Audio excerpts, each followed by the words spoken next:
All right, so I was gonna go out and ride, but as you can see, it's a little wet outside and the streets are slick and it's dangerous. In today's video, I was gonna talk about some crappy HR experiences that I've had, or at least interview experiences that I've had, and how to negotiate salary, at least from my perspective. But I don't want to do it in my office, so welcome to another video where Josh becomes the thing he hated, which is vlogging. I'm just kidding. I just want to move around, right? I live in Utah, one of the most beautiful states, and I sit in my RGB colored room and make videos. And so we're getting out, I'm exploring.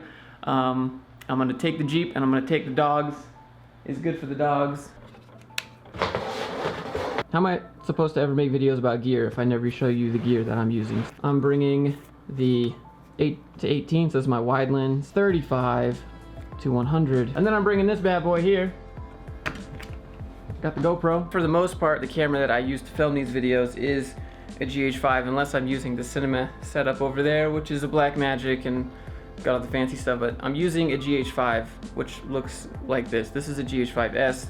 This has better low light and better slow motion, but I'm using a GH5 right now because I shoot actually everything in 6K, and then I downscale it to 1080, and then everyone in the Premiere is like, 240p gang, what up, a gang gang.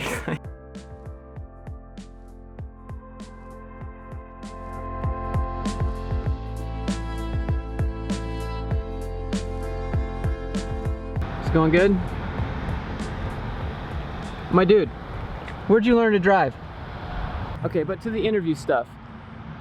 One of my worst interviews ever was when I went in and the dude was pouring like Jaeger or Jameson in his coffee cup, and he was like, it's it's been a long week. And then he like mixed it with Monster Energy drink and stuff, and I was like, bro, it's like a Tuesday or Wednesday right now. And what?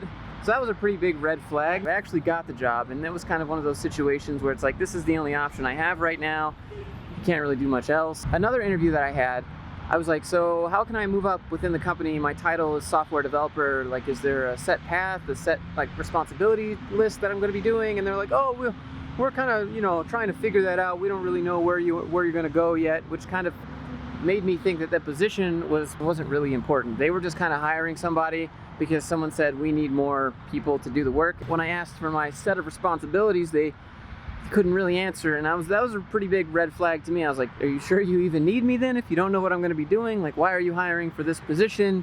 I'm gonna go get you some water. I'll be right back, okay? Don't you go nowhere now. We'll continue the ride in a minute.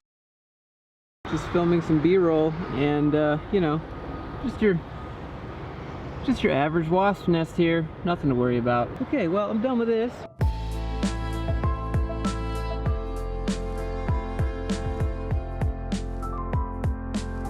All right, next stop, we're here at the Capitol, but it's raining. Another interview I had was for a small startup, and I was going to be the front-end developer, and I remember they said in the interview, are you working on anything else outside of this? And I was like, well, yeah, of course, I always got a side hustle going on, which in retrospect, I probably shouldn't have said side hustle. I probably should have said something like, yeah, of course I have other hobbies that I'm working on outside. But what they wanted to know is, am I working on anything that would distract from the overtime that I'm about to get required to do? They told me that I was gonna have to stop doing YouTube. They told me that I was going to have to stop doing my teaching because I used to teach code. They told me that I was basically gonna have to stop doing all of my side hustles, which was a pretty big red flag for me. This is not working. This was not. So sorry for that dude over there on his bike. Oh no. All right, so I'm just gonna have to talk a little bit louder here since the rain really started coming down. How's it going, dude? You enjoying the rain? Okay, so if a company doesn't want you to have any side hustles, that means they're probably going to work you overtime. And this is just kind of overstepping their bounds, overreaching when they start controlling what you do outside of work. There are some companies that have like a no moonlighting policy because, your focus is gonna go elsewhere, but you should always have a side hustle, a side passion. That shows that you're doing things besides just going home and like watching Netflix, which still, that's perfectly okay to do if you want to do that. But I'm not going to quit teaching. I'm not going to quit making YouTube videos so that I can be 200% dedicated to you. That's what they said. We're going to need you to be 200% dedicated to our company. I was like, what, really?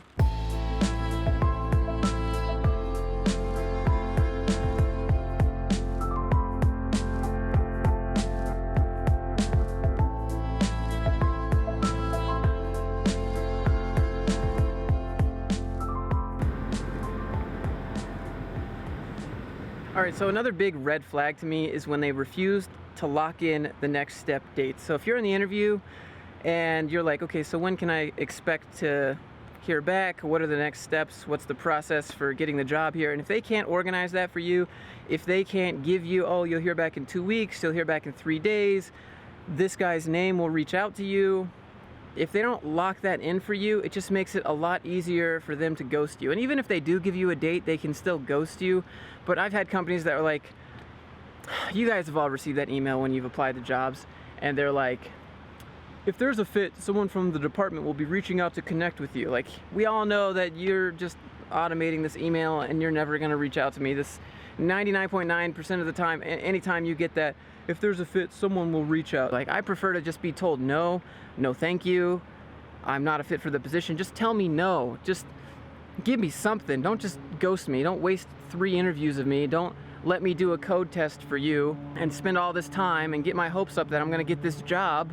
Another reason that you should lock in that schedule is because if you're interviewing with multiple companies, you don't want your interviews to overlap. And there are some demanding companies out there that are like, hey, are you available at Tuesday at like 3 o'clock? Because if not, then I'm sorry, there's nothing that we can do to work around this. So you need to, if you're interviewing with multiple companies, you gotta have that schedule set in mind so you have time to prepare for other interviews, so you have time to prepare for code tests. I get this message all the time on Discord, and they're like, Josh, I applied last Friday, it's been 2 weeks, I haven't heard anything. Well, did you follow up? Well, I sent him a thank you note. Okay, I don't really think thank you notes work because everyone does it, so it just kind of reduces the meaningfulness of the thank you note. Just, if anything, just send them an email. I'm really excited about this opportunity. What are the next steps? Even if you verbally mentioned it, get something written, get something typed down in an email somewhere that you can reference. The thank you notes and thank you cards and whatever, that's kind of overrated in my opinion. Everyone does it. Everyone thinks that's what you're supposed to do. Like, I don't know.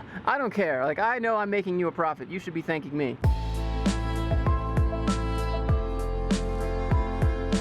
All right, just got back. Let's talk about how to negotiate salary. Let me take all my stuff inside real quick, though. You guys ready to go? Y'all ready to go? All right, so you want to know how to negotiate salary. What I've gone ahead and did was find a job that doesn't include salary, but it was a big enough company to where we could research it. So I'll show you what to do. I'm here at Stack Overflow, and you can see there's a product manager, product marketer for Bluehost in Salt Lake City. That's where I live.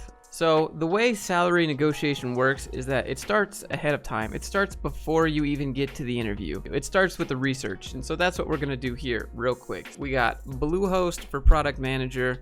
What I'm gonna do is I'm gonna go to glassdoor.com to get an idea of what this company pays their people.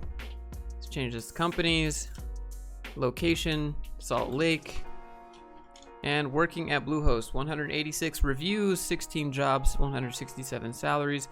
We wanna go check out the salaries. Now, these will be locked unless you've made a review on a company that you've worked at. We're looking for something like product manager. Let's see if we can search. So vice president of product development is 168K to 184K. Product manager, product marketer. Let's maybe look for something for marketing then. Marketing and project manager, because that's kind of what product manager is. Sales and marketing manager, so 61 to 66K. Marketing program manager, lifecycle marketing manager. This is estimated by Glassdoor to be 49 to 83K.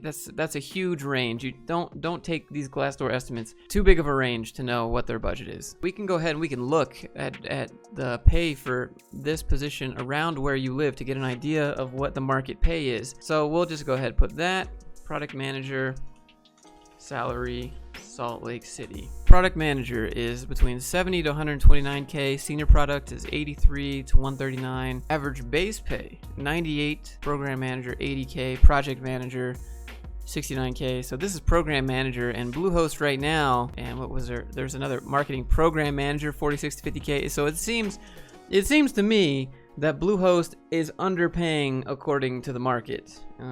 Maybe we don't know. We don't really know, but we can't find the exact title match, but from just Googling other positions kind of close to that name, with similar responsibilities, it seems like they're getting a little bit underpaid. And you can see here, that's 98K is 14% below the national average. Project manager, 69K. We did see a project manager, so let me go to project manager for this so we can compare directly what project managers are getting paid.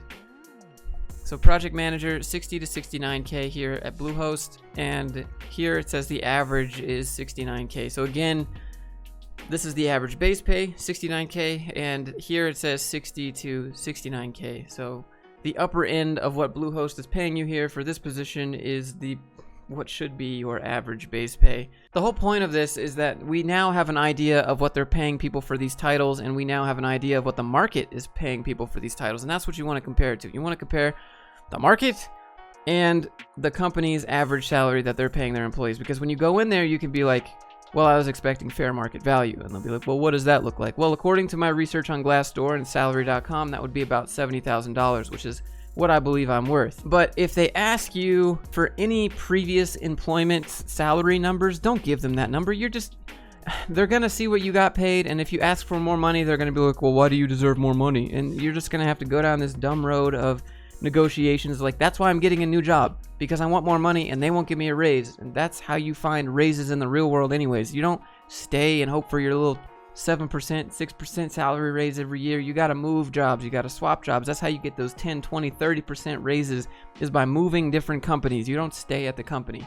And so when companies are like, well, I'm gonna need to see what you got paid at your last job to see what I can pay you here, that's stupid. Why would you ever do that? Don't do that. Just say, well, I don't feel comfortable giving you my previous salary numbers, and I don't understand why that number matters. Like, you go ahead and give me a code test and you evaluate me based on your own criteria, not what the last company based me off of. Because what if the last company was like severely underpaying you and you knew that, but you needed a job at the time? Well, that company that you're applying to now is going to go see that, and they're not going to know the history. They're not going to know the story behind it. So they're just going to base their salary that they're going to offer you on the previous company that you worked at. Why would you want to do that? Don't give them previous salary numbers. And in some places it's illegal. Like in Massachusetts, it's illegal for them to ask you about that because it's not their business. You know, you got to play the game. You have to know when you're applying to the job, the company has already decided a budget for that position. If they're adding a new position, let's say new front-end developer, they have a budget. They told me when I asked them this is what happened to me. They said, we have a budget of about 60K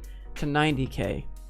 Obviously, they don't want to go on that upper end unless you're like an exceptional candidate and you're probably way overqualified and they're getting a deal on you still. So they should probably be paying you more. That's how you hit the upper end of stuff. Usually, if you hit the upper end of someone's budget, it's probably because you could get a different job for more money. But they have a budget in mind. They have the numbers in mind, and you have to figure out what that budget is. And so the research we did here kind of gives you an idea of what they're paying, of what their budget is, just by looking on Glassdoor for that specific company and that specific position. You could just throw out a number that's the upper end of what they're offering on Glassdoor and hope that Glassdoor is accurate and hope that people that are reporting their salaries are reporting that correctly.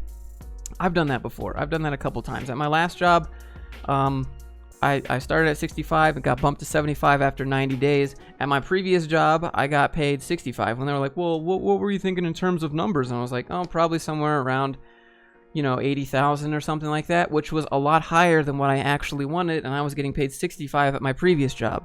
And I know that they're going to counteroffer lower than whatever I initially offer, right?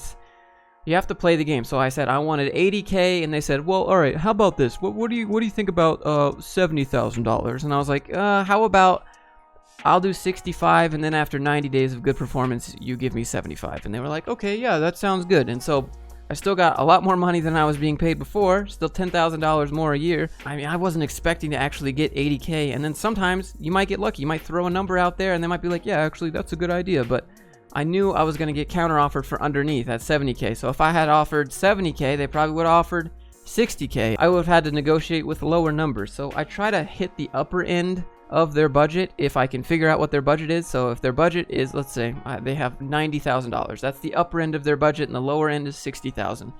I'm going to put an offer in there probably like $82,000. So that's not completely maxing out their upper end budget.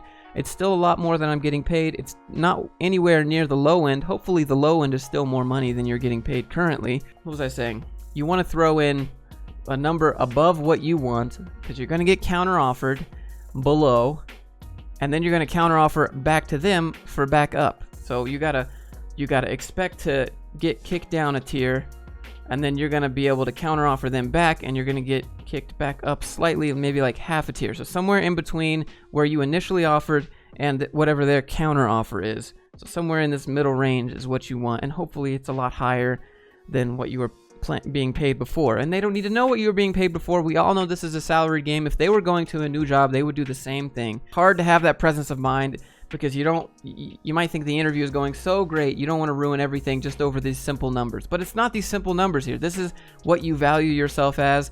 This is the time where you make your money. This is the time where you go from making 65 to 85,000. It's not waiting for the raise. So the negotiation is done there in the interview room. I'm sure there are some people out there working that have a coworker, and they figured out that this coworker is making way more money than them, and they're doing the exact same job, and you're like, well, how did you get this? Like, who did you unzip and work your way? You know what I'm saying? Like, how did you get more money than me, but we're both at the same job? You want to know how? It's because they had better negotiation skills. They had better sales skills. They had better interviewing skills than you to negotiate that money upward. So you have to understand, they're trying to get a deal on you. They're trying to get the best bang for the buck on you. And so you have to realize that. Don't feel bad for playing this game. Just do it. But again, I know it's going to be super awkward when you ask that question of, well, what's your budget? And they're going to be like, oh, well, we don't really feel comfortable telling our budget. And like, okay, well, I don't really feel comfortable telling you what I want to get paid. And I definitely don't feel comfortable giving you my previous salary numbers, because I don't think that's relative to what I can do, right?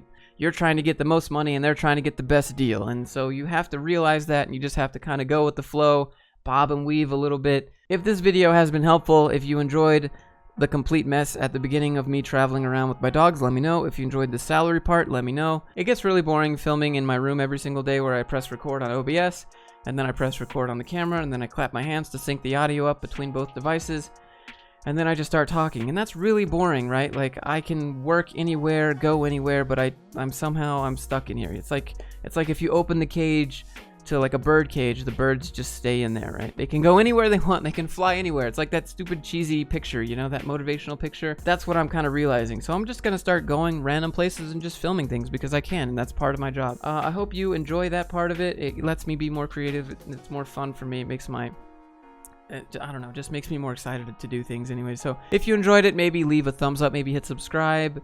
I appreciate all you guys. I'll see you in the live stream. Have a good one.